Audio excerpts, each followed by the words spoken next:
Okay, so this is one of the older portraits, or I'm sorry, later portraits that he did. This is supposed to be a portraiture of one of the art dealers in Amsterdam. And this guy was famous for handling Rubens paintings. At least that's what it says on the little write-up over here.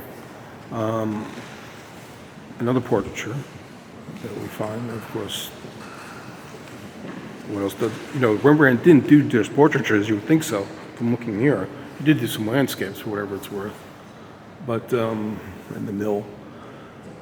Here you can see he's really using much more of the thick, there's two aspects to this painting that you'll start to see here.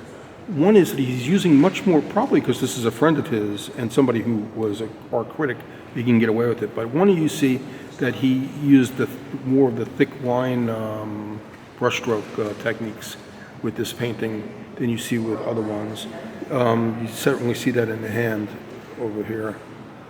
The other thing that you see is that it's almost got an unfinished feel to some of it around as you move away from the center of your eye towards the outside of the painting.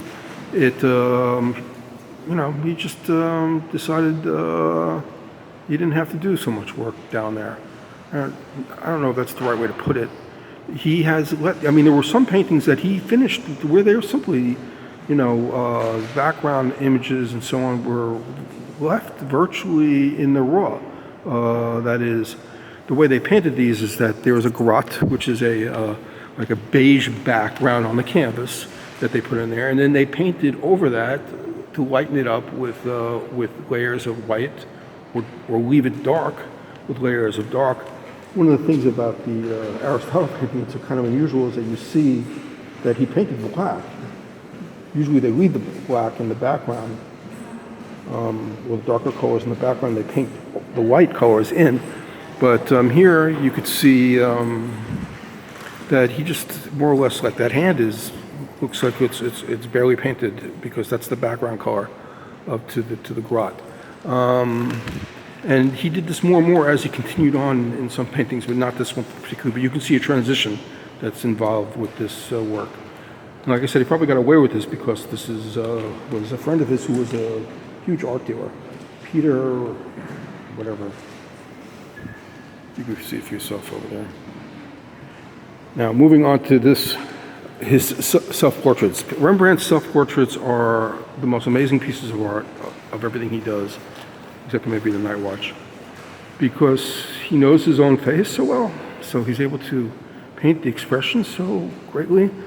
The one that's in the, and you see, he did self-portraits from the time he was 20 years old all the way to his death. So you see his entire life, basically, painted, which is an amazing thing in itself. It may be unique in the art world. This is a later work, obviously, because he's an older man here.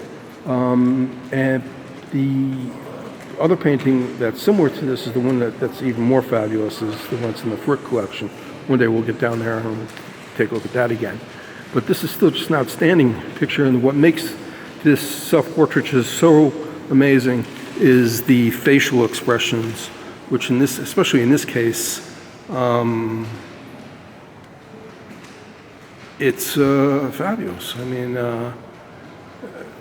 you can see him formulating a response to something that you said and formulating an answer. I mean, this is the Western man's mind, which made Western civilization rather unique, or definitely unique, especially at this time in the 1600s, especially in Holland, and presented in paint. You won't find this in any other civilization, and nobody does this as well as Rembrandt, and his portraits are the best at this. All right, now we can move on to some of these other ones. Now we're going to move into some areas that are not Rembrandt, but this is Rembrandt. This looks like an earlier Rembrandt, actually. 1640, yeah. And you can tell that it's smoother and more finished. Very much like you might expect to see in when he was at the height of his financial prowess, trying to do portraits of everybody. All right.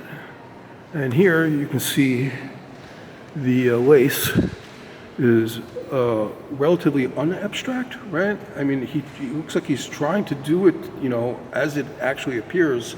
Even when you get close to this, it doesn't really break down its abstraction, as you would see in the other painting over there, the woman's lace.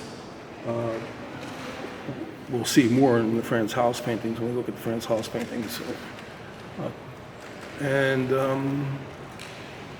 It's pretty typical of his 1640 work. I don't know if his wife was still alive at this time or not, but it is what it is. Okay, I'm gonna let this go for a moment.